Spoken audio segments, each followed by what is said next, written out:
Hey guys, this is Otto Gaming. This is going to be another Dragonheir SilentGods video.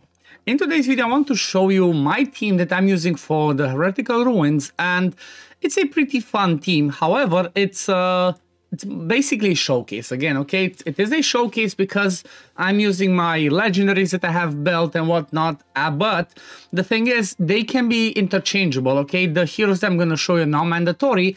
However, I'm going to try again to explain like the core mechanics that you care about in order to beat this boss. And the thing is, for this season, it is a little bit easier in a sense because the boss has what, 6, 12, 18, 24, where is it? Let me see. It doesn't show here, but basically he does that battle skill twice. And it's basically a 24 rotation. So that should make it easier for you to bring your different heroes and to do the timings without requiring to have a lot of skill haste and whatnot. So you can see 6. From the second one is going to be 12, then 18, and then 24. So that's the whole duration of the boss's skill rotations. And the ones that you care mostly about to try and get covered are going to be this one and then this one, okay? Those are the two ones that you care about having an attack penalty on if you can, okay? So for example, the one that I'm using right now is relying on Rose to land the attack penalty, but at the same time she does bring me the recharge speed penalty, which it kind of makes me have to delay all of my skills a little bit more than the 24 seconds that it has over here, okay? So because of that, I have my people be on a full rotation of actually 27 instead of 24, okay? Just again, because of that recharge speed penalty, it pushes everything else a little bit later. But you can see that I'm always using the attack penalty, especially because before this ultimate, okay?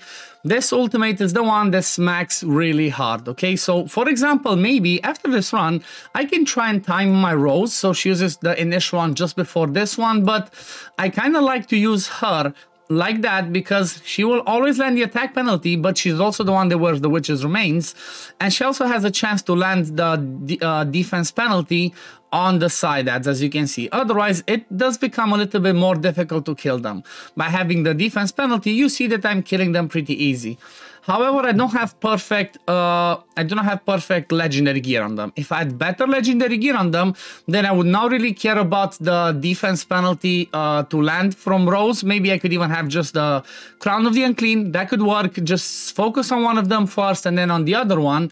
And for example, what you could do to change in here, instead of having everything that I have, is you could bring Voresh in the team to be the one that wears, if you have again Witch's Remains, he could be your Witch's Remains, and then you would replace maybe Sheena, or like, you know, you'd replace Sheena with Voresh, and then you would replace Rose with somebody else that brings the attack penalty. It can even be single target, okay? Because you mostly care the attack penalty to land on the boss, as he is the one that smacks pretty hard. So let me try and time it a little bit different. Let's say I put Rose instead of 25.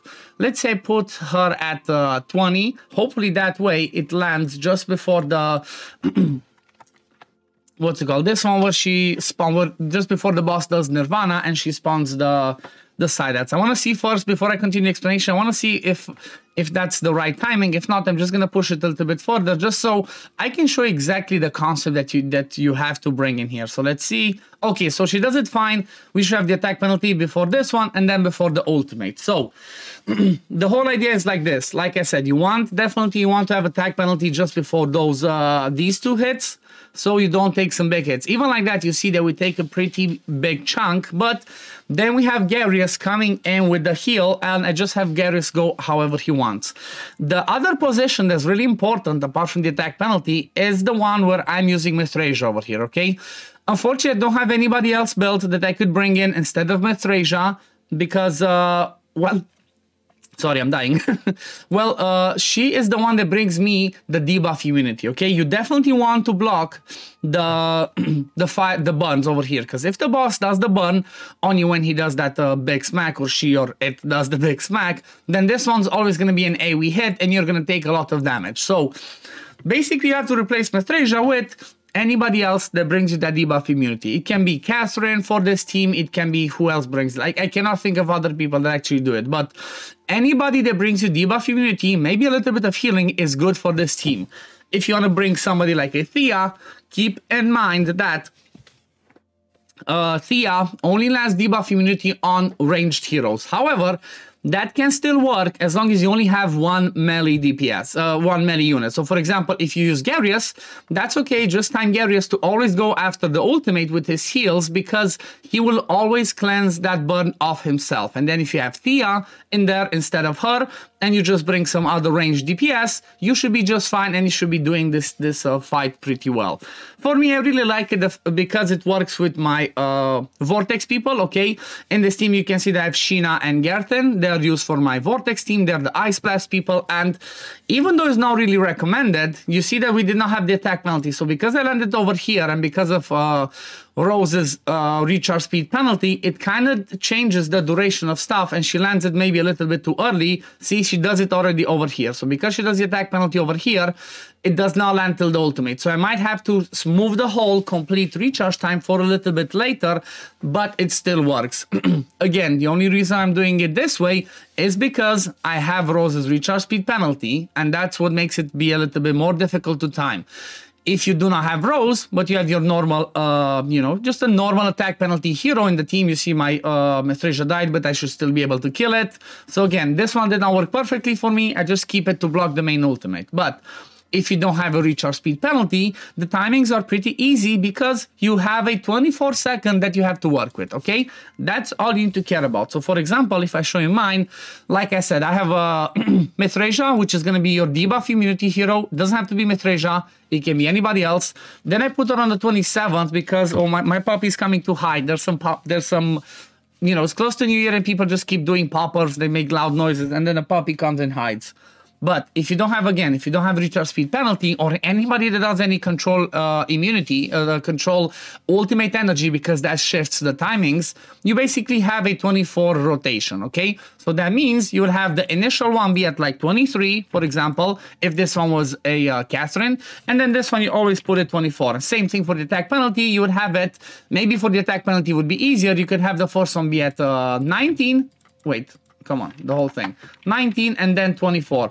And this would work just fine. You would have the attack penalty before the two AoE hits that are the last ones, and then you would have the debuff immunity before the boss does that burn that you want to have cleared. And then I guess you could have Garius, like I said, if you did that tactic where you would have, for example, Thea. Garius could go at 25, basically. After the boss does the ultimate, he cleanses himself, and then again every 24 seconds, because that's the full rotation. And then the DPS, they can do whatever, they can hit whenever. But for now, let me just put my stuff back to how it was. What did I have here initially? I think it was 23, 23, then 27, 27. So let me quickly show you the builds on the people, because again, I'm gonna have some legendary artifacts and whatnot, but they are not mandatory, okay? They are not mandatory. However, this helps me because, well, I don't have the perfect gear. I have legendary gear, I think, on almost everybody. Yep, I think I do have legendary gear, but they're not perfect. It's whatever gear I had on my people, that's what I put. You see, barely any crit rate.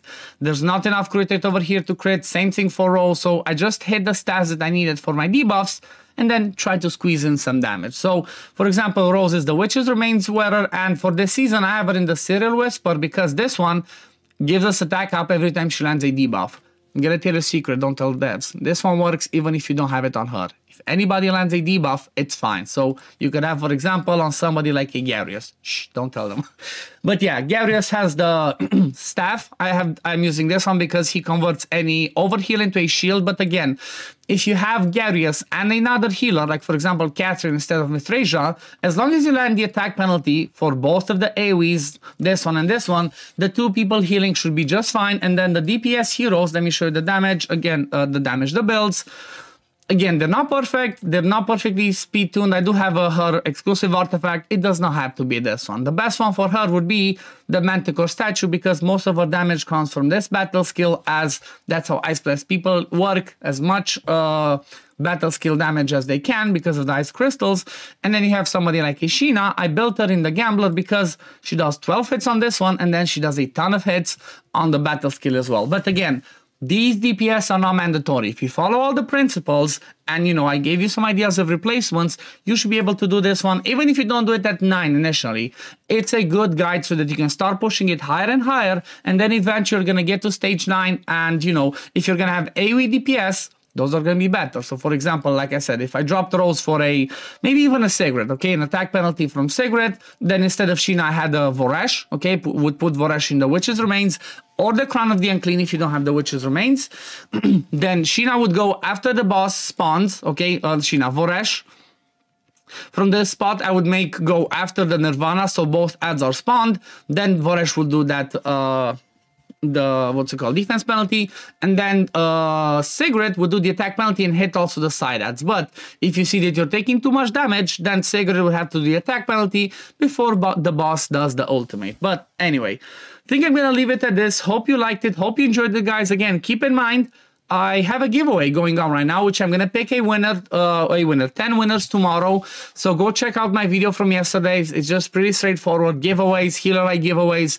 Click on that one, follow the instructions, and you're going to have a chance to win 3 Healer Light dice, 3 Scholar Scrolls, and 380 War Model. But anyway, thank you all for watching, guys. As always, if you do enjoy my content, don't forget to like this video, subscribe to the channel to see when I upload next, and I'm going to see you on the next one. Peace, love, take care, everyone. Bye, guys.